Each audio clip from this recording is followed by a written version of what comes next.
Pada kesempatan ini kami akan coba memaparkan hasil dari sidang hasil yang dilaksanakan beberapa waktu yang lalu terkait dengan disertasi yang coba penulis sampaikan. Untuk judul tidak ada perubahan, tetap menggunakan model pengembangan sumber daya manusia Polisi Perairan dalam siklus pembinaan personil Polri, studi empiris pada Direktorat Kepolisian Perairan Korps Barkam Polri. Ada beberapa pertanyaan yang akan coba penulis jawab pada kesempatan ini. Yang pertama dari Prof. Nusirwan, mengapa dalam kurun waktu 13 tahun terakhir atau selama penulis bertugas terjadi hambatan sehingga penerapan semangat Kaizen ini tidak dapat dilaksanakan dengan secara optimal.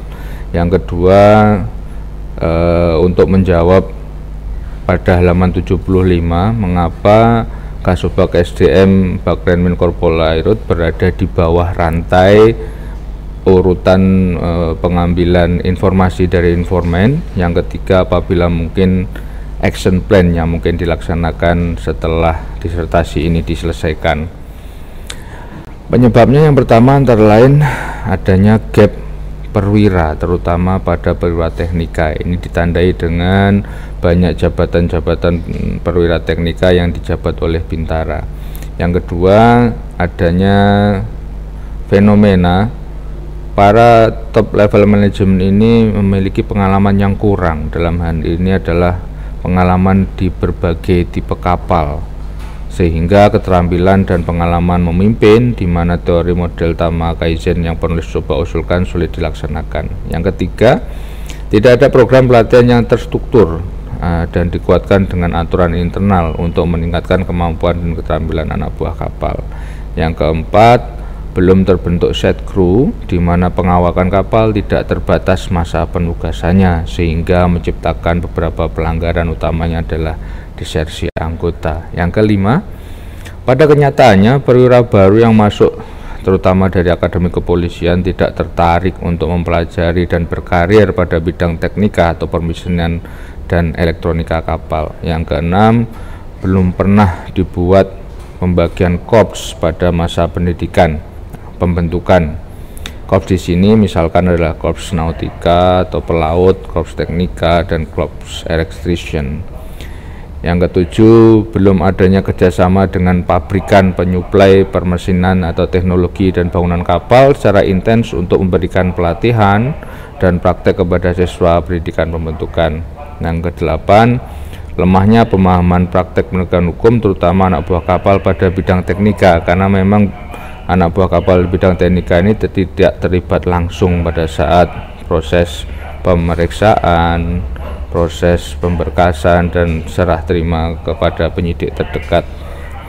Yang kesembilan, kurangnya perhatian pada level pengambil kebijakan pada para anggota yang telah berkeluarga, di mana mereka memerlukan alokasi waktu untuk melaksanakan perannya sebagai kepala keluarga yang menghadapi penugasan jauh dari keluarga. Yang ke-10, kurangnya kepekaan lapisan-lapisan manajemen terhadap permasalahan anggota sekecil mungkin harus segera diselesaikan karena dapat mengganggu keselamatan operasional kapal. Pertanyaan kedua, mengapa Kasubag SDM berada di bawah rantai tadi? Yang pertama, karena Kasubag SDM tidak terlibat langsung dalam kehidupan operasional sehari-hari, namun memiliki peran dan wewenang dalam rencana penempatan serta pergantian personil yang bertugas di kapal. Yang ketiga, Kasubag SDM juga menerima masukan dari berbagai pihak, terutama dari Karunin Patroli yang berada di bawah Subdirektorat Patroli, untuk memberikan masukan siapa-siapa saja yang akan dipromosi atau siapa saja yang akan dipindahkan atau siapa saja yang akan ditugaskan baik bagian dek, bagian mesin maupun sebagai electrician. Action plan yang mungkin dilakukan, yang pertama adalah tetap menjalin komunikasi yang intens dalam upaya menyampaikan profil lulusan yang dibutuhkan kepada ASDM Kapolri dan Pusat Pendidikan Polisi Perairan. Yang kedua, melakukan sosialisasi yang dilaksanakan bagian peningkatan profesi terhadap model yang diusulkan penulis dengan cara memanggil secara bertahap untuk menerima coaching klinik kepada para lapisan-lapisan manajemen di atas kapal. Yang ketiga, mengusulkan pada saat rapat koordinasi antara asisten sumber daya manusia Kapolri dan Kalemdikpol untuk membentuk ini. Tadi yang coba penulis tulis di awal adalah korps tadi, ada korps nautika, korps teknika, dan korps electrician. Sejak pendidikan pembentukan sudah ditentukan korpsnya apa. Yang kedua, pertanyaan dari Dr. Eka.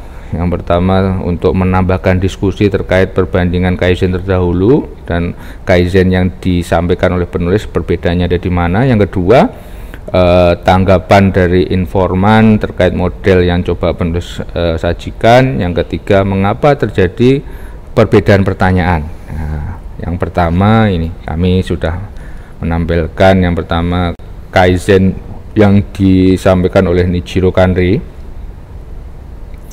Di sini nampak yang pertama adalah penerapan Kaizen Spirit atau semangat Kaizen hanya kepada hal-hal yang vital dalam prosesnya. Yang kedua, tujuannya adalah peningkatan volume penjualan, produksi, kualitas barang, jasa, serta peningkatan kinerja. Jadi ini profit oriented.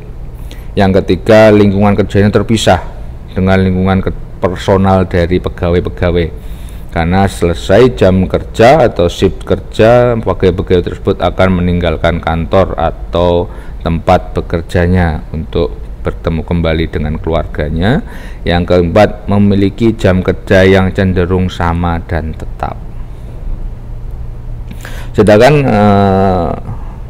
model yang mencoba penulis sampaikan di sini sedikit ada perbedaan. Yang pertama adalah tidak hanya berfokus pada hal yang vital terkait operasional, namun hal-hal yang non formal juga, karena diyakini masalah pribadi dari masing-masing anggota berpengaruh terhadap operasional suatu kapal, karena kapal berfungsi tidak hanya sebagai kantor atau tempat kerja, melainkan juga sebagai tempat tinggal. Maka masalah pribadi juga akan menjadi masalah bersama di kapal tersebut. Yang kedua, tujuannya adalah untuk menciptakan suasana kerja yang kondusif ya, karena tugasnya tidak profit oriented namun pelayanan dalam pembinaan masyarakat, sambang nusa, penegakan hukum, patroli perairan, dan lain-lain. Yang ketiga, lingkungan kerja tidak terpisah dengan lingkungan personal dari para pekerja atau pegawai, terjadi interaksi di sana, interaksi sosial. Yang keempat, jam kerja sering tidak menentu, berbeda dengan model sebelumnya. Jam kerja cenderung tetap dan pasti, namun pada kapal polisi jam kerja sering tidak menentu, menyesuaikan dengan kegiatan yang dilaksanakan. Tanggapan atau pandangan dari beberapa informan dari model yang coba diusulkan oleh penulis. Yang pertama, secara struktural di kapal polisi itu memang memiliki dua departemen, yaitu dek dan engine, di mana dipimpin oleh seorang komandan kapal yang merupakan bagian utama yang menjalankan operasional kapal. Yang kedua, setiap lapisan manajemen pada piramida manajemen yang ada di kapal polisi memiliki tanggung jawab dan fungsi untuk melakukan alih pengetahuan, pengalaman, keterampilan, serta melakukan pengawasan dan pengendalian. Yang ketiga, sumber daya yang ada, baik alat utama yaitu kapal, sumber daya manusia, diharapkan mencapai tataran yang ideal, namun semangat dan prosesnya menggunakan Kaizen ini yang penulis coba usulkan dengan nama Tama Kaizen, di mana setiap lapisan manajemen dapat menyusun siklus plan do check action dengan pendekatan personal. Yang keempat, pendekatan struktural melalui jabatan dan pangkat dipandang kurang optimal yang disebabkan lingkungan kapal polisi yang unik, di mana kapal tidak hanya sarana melaksanakan tugas melainkan juga sebagai tempat tinggal, di mana interaksi sosial, interaksi informal antar anggota dan lapisan-lapisan manajemen tadi terjadi. Yang kelima, kurangnya komunikasi dari pengguna, yaitu Direktorat Polisi Perairan dengan ASSDM Kapolri dan Lemdiklat Polri terkait dengan profil lulusan yang dibutuhkan. Ini ada pertanyaan dari Pak Eka tadi, penyebab adanya beberapa pertanyaan berbeda. Yang pertama, penyebabnya adalah levelnya memang berbeda, level manajerialnya berbeda, terus wewenangnya juga berbeda. Yang terakhir adalah pengalaman tugasnya juga berbeda-beda. Selanjutnya yang ketiga dari Prof. Muhajar untuk memberikan perbandingan Kaizen sebelumnya dan Kaizen yang penulis usulkan. Yang kedua adalah action plan, tadi sudah dijelaskan mirip dengan pertanyaan dari Pak Iwan. Di sini nampak yang sebelah kiri adalah model dari Nichiro Kanri, yang ke sebelah kanan adalah model yang coba penulis usulkan. Nah, di sini terlihat